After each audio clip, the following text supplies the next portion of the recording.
Hello dear student, स्वागत है आप सभी का अपने यूट्यूब चैनल शुभम क्लासेस में। तो स्टूडेंट, आज के इस वीडियो में हम लोग डिस्कस करने वाले हैं सी परिपथ को। तो क्या होता है कि जब हम सी परिपथ को एक प्रत्यावर्ती वोल्टेज से जोड़ते हैं तो इसमें बहने वाली धारा और वोल्टेज के बीच में क्या संबंध आता है। ठीक है, इससे पहले की वीडियो की अगर हम बात करें तो इससे पहले के वीडियो में हम लोग अच्छे से सीख चुके हैं कि क्या होता है जब किसी प्रत्यावर्ती वोल्टेज से किसी प्रतिरोध यानी आर को जोड़ा जाता है तो उसमें वोल्टेज और धारा के बीच में क्या संबंध निकल के आता है, और जब उसी प्रत्यावर्ती वोल्टेज को हम किसी प्रेरक से जोड़ते हैं यानी एल से जोड़ते हैं तो उसमें वोल्टेज और धारा के बीच में क्या संबंध आता है। ठीक है, तो आइए देखते हैं यहाँ पे क्या कंडीशन निकल के आती है। तो जैसे मान लीजिए ये हमारा कोई संधारित्र है, ठीक है, इसको हमने क्या किया है, एक प्रत्यावर्ती वोल्टेज से जोड़ दिया। ये हमारा प्रत्यावर्ती सोर्स है या प्रत्यावर्ती वोल्टेज है। V इक्वल टू क्या हो गया, Bm साइन ओमेगा टी। ठीक है, जहाँ पे आपका ये Bm क्या है, शिखर मान है। ठीक है, क्या है, वोल्टेज का शिखर मान है, और ओमेगा टी है आपकी कला। ये इतनी चीज़ें तो आपको याद ही हो गए होंगे। ठीक है, अब देखिए ये हमारा एक संधारित्र जोड़ा गया जिसकी धारिता कितनी है, C है। अगर इस संधारित्र पर उपस्थित आवेश की मात्रा Q हो, कितनी है, Q है, यानी इस पर जो आवेश है वो कितना है, Q आवेश है। ठीक है, तब इसकी जो धारिता C इक्वल टू होगी वो क्या हो जाएगा, या इसके बीच जो विभवांतर होगा हमारा B इक्वल टू क्या हो जाएगा, Q by C। V equal to क्या हो जाएगा, Q बाई C। ये आपकी धारिता की परिभाषा से है। ठीक है, क्योंकि धारिता इक्वल टू होता है Q बाई B। ठीक है, C बराबर क्या होता है आपका, Q बाई B, ये आपकी धारिता की परिभाषा होती है। तो यहाँ से अगर हम B है यहाँ पे, तो B इक्वल टू देखें तो B इक्वल टू क्या मिल जाएगा हमको, Q बाई C। अब देखो किरचॉफ का नियम क्या कहता है कि किसी भी कोई भी हमारा अगर बंद परिपथ है तो उसमें जो वोल्टेज लगा हुआ है उस वोल्टेज का मान, ठीक है, उसमें लगे हुए परिपथ में जितना भी विभव का पतन होता है या वोल्टेज का ड्रॉप होता है उसी के बराबर होता है। यानी दूसरे शब्दों में यानी कॉमन भाषा में समझा जाए तो इसका जो पूरा वोल्टेज है वो कहाँ जाके ड्रॉप हो रहा है, इस संधारित्र पर, और इस संधारित्र का वोल्टेज कितना है, ये चीज है। ठीक है, तो किरचॉफ के नियम से क्या मिला हमको, ये आप बना लो समीकरण नंबर 1 किरचॉफ के नियम से, किरचॉफ के नियम से। ठीक है, तो किरचॉफ के नियम से क्या देखने को मिलेगा, B equal to Q by C। Q by C क्या है, संधारित्र का वोल्टेज, B क्या है, जो प्रत्यावर्ती वोल्टेज लगाया गया। वैल्यू रख लो B की,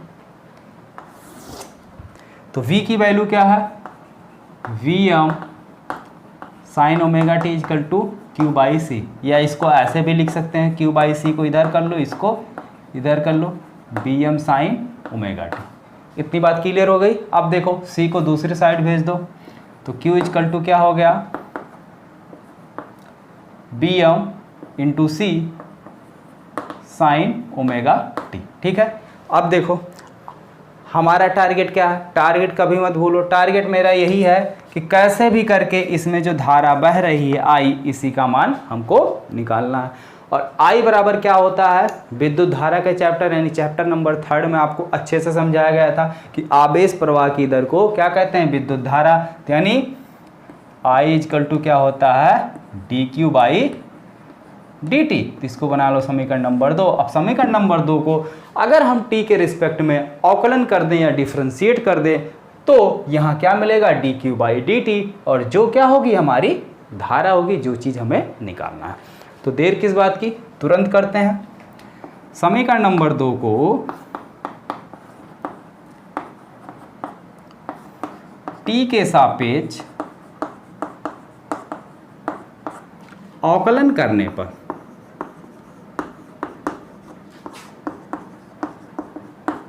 ठीक है, तो करते हैं अवकलन। क्या हो जाएगा इधर, d by D T into Q equal to d by D T C B M sine omega T. अब भाई मैथ वाले तो खटाक से अवकलन कर लिए, बायो वाले क्या करेंगे, तो बायो वाला जरा देखिए कि जब भी हम किसी भी चीज़ का अवकलन करते हैं जिसके सापेक्ष करते हैं, जैसे मान लो हम t के सापेक्ष कर रहे हैं, ये हमारा कोई फंक्शन दिया हुआ है, ठीक है, ये हमारा कोई फंक्शन दिया हुआ है, ठीक है, ये कोई फंक्शन है, यहाँ भी यही फंक्शन दिया हुआ है। तो इसको जब हम t के सापेक्ष अवकलन करेंगे तो t के सापेक्ष अवकलन करने का मतलब होता है दोनों साइड d/dt लगा दो, ठीक है, इधर भी क्या लगा दो, d/dt, ठीक है। या अगर इसी को हम x के रिस्पेक्ट में अवकलन करें तो यहाँ x हो जाएगा, जिसके सापेक्ष करेंगे वो चीज यहाँ पर आ जाती है, ठीक है। तो वही काम यहाँ पे हमने किया हुआ है, ठीक है। तो अब देखो यहाँ पे क्या हो गया, dq/dt क्लियर हो गया। अब देखो c और b हमारे कांस्टेंट है, कांस्टेंट कैसे है यानी अचर कैसे है, जो यहाँ पे संधारित्र यूज हुआ है उसकी धारिता तो बदलने वाली नहीं, और जो आपका प्रत्यावर्ती वोल्टेज यूज हुआ है इस प्रत्यावर्ती वोल्टेज में हमारा जो शिखर मान है वो भी कभी बदलने वाला नहीं है। अब जैसे सोच लो प्रत्यावर्ती वोल्टेज की मैक्सिमम जो वैल्यू होती है वो आपकी घरों की सप्लाई की 220 वोल्ट होती है, ठीक है।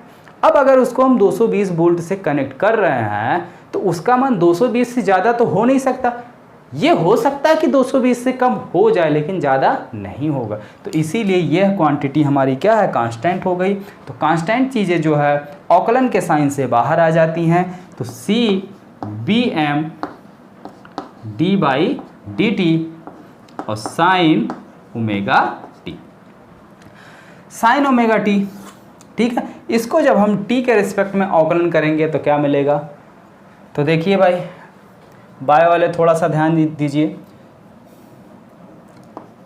d/dx cos kx equal to होता है, साइन है ना तो साइन का ही देखो, कास का क्यों देख रहे हो, साइन kx इक्वल टू होता है cos kx इंटू k, ठीक है, ये चीज़ होता है। तो अगर यहाँ पे हमारा k की जगह क्या है, ओमेगा है, और x की जगह t है, x की जगह क्या है, t है, तो इसी में क्या करो, इसको बिल्कुल इक्वेट करो, तुलना करो, और इसकी वैल्यू क्या निकल के आ गई, तो dq/dt बराबर क्या आ गया, CBm cos omega t into omega, ठीक है। अब dq/dt की जगह क्या रख देंगे, i, ठीक है, dq/dt की जगह क्या रखा जाएगा, I, क्योंकि यही हमारी क्या है, धारा है। तो I इक्वल टू क्या हो गया, इस ओमेगा को यहाँ लेके चले आते हैं आगे, ठीक है। तो यहाँ भी गुणे में, यहाँ भी गुणे में हो जाएगा, ठीक है। जैसे मान लो 10 गुणे 2 किया जाए, ठीक है, तो 10 दूनी 20, या 2 गुणे 10 किया जाए तो भी 2 दहम 20, ठीक है, बात वही चीज़ है। तो यहाँ पे ओमेगा को हम आगे ले लेते हैं, CBm और cos ओमेगा t, क्लियर हो गया। इसको हम क्या लिखेंगे, Im, यही हमारी धारा का मैक्सिमम मान है, ठीक है। तो I इक्वल टू क्या मिल गया, Im cos ओमेगा t, होयर यानी जहां Im बराबर क्या है आपका, जहां Im इक्वल टू है CWVm, ठीक है। इतनी बात समझ में आ गई। अब देखो ये हो गया आपका समीकरण नंबर 3। जो चीज़ हमको निकालना था वो आ चुका है, हमें धारा निकालनी थी, धारा आ गई है। अब हमें कंपेयर करना है कि वोल्टेज और करंट यानी V और I एक दूसरे से किस तरीके से संबंध है। तो अब कंपेयर करने में थोड़ी सी प्रॉब्लम है। प्रॉब्लम कहाँ है, अगर आप समझ रहे हैं तो ठीक है, नहीं समझ रहे हैं तो देखिए, यहाँ पे फंक्शन आपका किसका है, कॉस का है। यहाँ पे जो है आपका क्या है, समीकरण नंबर 1 कहाँ गया, ये है, यहाँ साइन है, ठीक है। तो अब कंपेयर करने में दिक्कत आएगी ना, यहाँ कॉस है, यहाँ साइन है, तो क्यों ना उसको हम क्या करें, साइन में कन्वर्ट कर दें। तो थोड़ा सा 1-2 फार्मूला देखिए क्या होता है, cos थीटा इजकल टू 2 फार्मूले आपके होते हैं। पहला तो होता है साइन 90 माइनस थीटा, और दूसरा जो होता है आपका cos theta is equal to sine 90 plus theta. अब सवाल ये उठता है कि इन दोनों में से कौन सा यूज करेंगे भाई? फार्मूले तो आपके दो हैं, हम यूज करेंगे ये वाला। और क्यों यूज करेंगे इसका भी कारण है, देखो क्यों यूज कर रहे हैं, पहले तो यूज करने दो फिर बता रहे हैं, ठीक है। Im साइन 90 को लिख सकते हैं π/2 और प्लस थीटा की जगह, यहाँ थीटा है, थीटा की जगह क्या हमारा ओमेगा टी। अब देखो भाई क्यों यूज किया गया है। अगर मान लो हम पहले वाले को यूज करते हैं तो यहाँ थीटा के आगे क्या लिखा है माइनस, तो यहाँ हमारा क्या आ जाता माइनस ओमेगा टी। लेकिन अगर हम पहला समीकरण देखें, समीकरण नंबर 1, तो यहाँ पे क्या है आपका ओमेगा टी प्लस में है, ओमेगा टी किस में है प्लस में है, और यहाँ अगर हम पहला यूज कर लेते तो माइनस में आ जाता, ठीक है। एक प्लस में एक माइनस में तो दिक्कत हो जाती, ठीक है, हम संबंध आसानी से नहीं निकाल पाते, इसलिए किसको यूज किया गया है पॉजिटिव वाले को, ठीक है। क्लियर?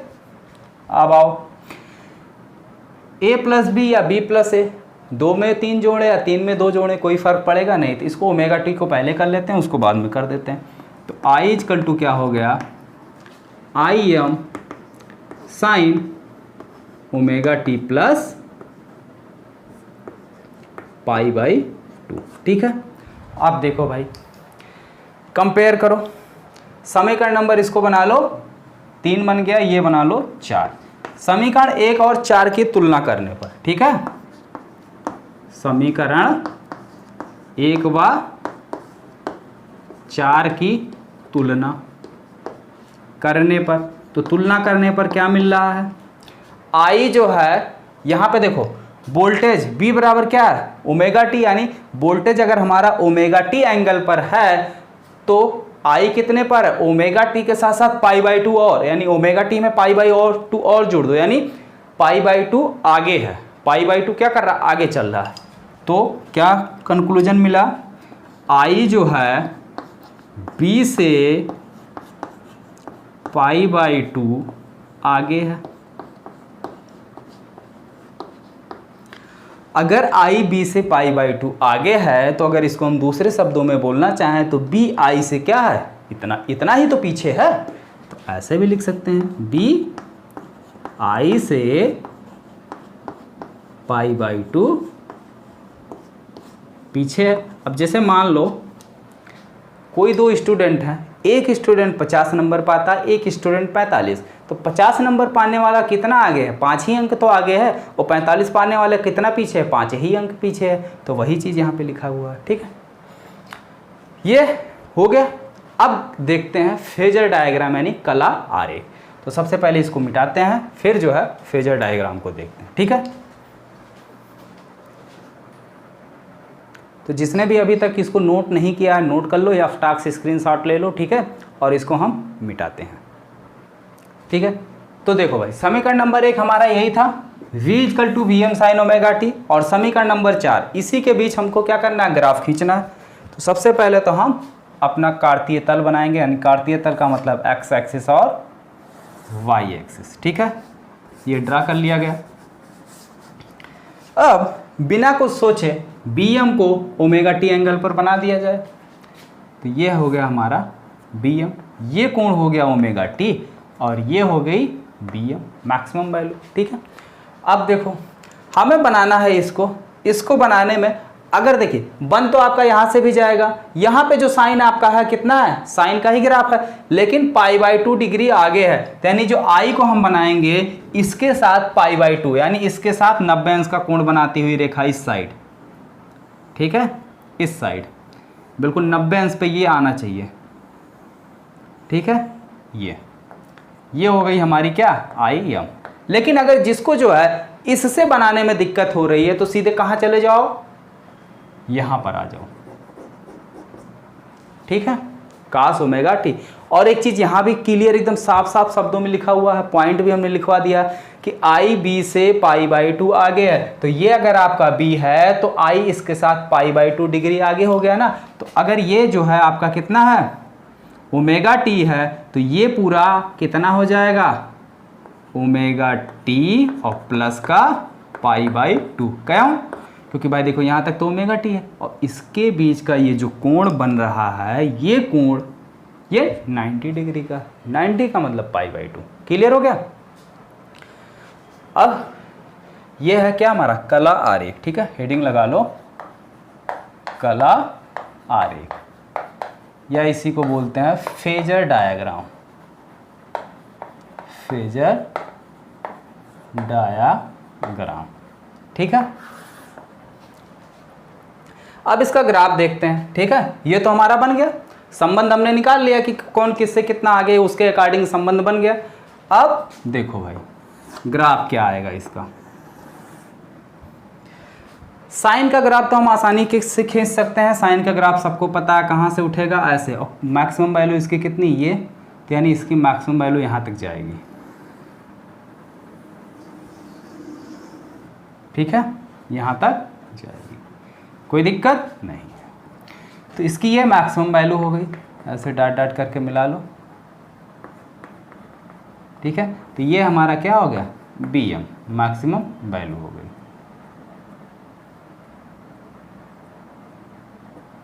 ठीक है। IM को कैसे खींचे, IM कहाँ है, यहाँ पे है ना। तो भाई ω/t + π/2, नहीं समझ में आ रहा, आ जाओ यहाँ पे कास, और कास की ग्राफ कहाँ से स्टार्ट होती है, +1 से, यानी यहाँ से स्टार्ट होगी। इसी के सीध में आ जाते हैं, इसी के सीध में यहाँ, यानी जो हमारी I की ये हो गया क्या IM, और इसका ग्राफ कहाँ से स्टार्ट हुआ, यहाँ से, ठीक है। इसका ग्राफ कहाँ से स्टार्ट हुआ, यहाँ से।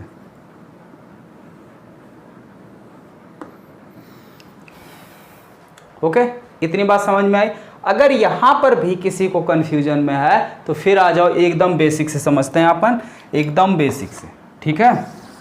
ये भाई मान लिया गया कितना है 0 अंश, यहाँ पे हमने मान लिया 90 अंश, यहाँ पे मान लिया 180 अंश, और यहाँ पे मान लिया गया 270, 90 का डिफरेंस है, और यहाँ पे मान लिया गया 360 डिग्री।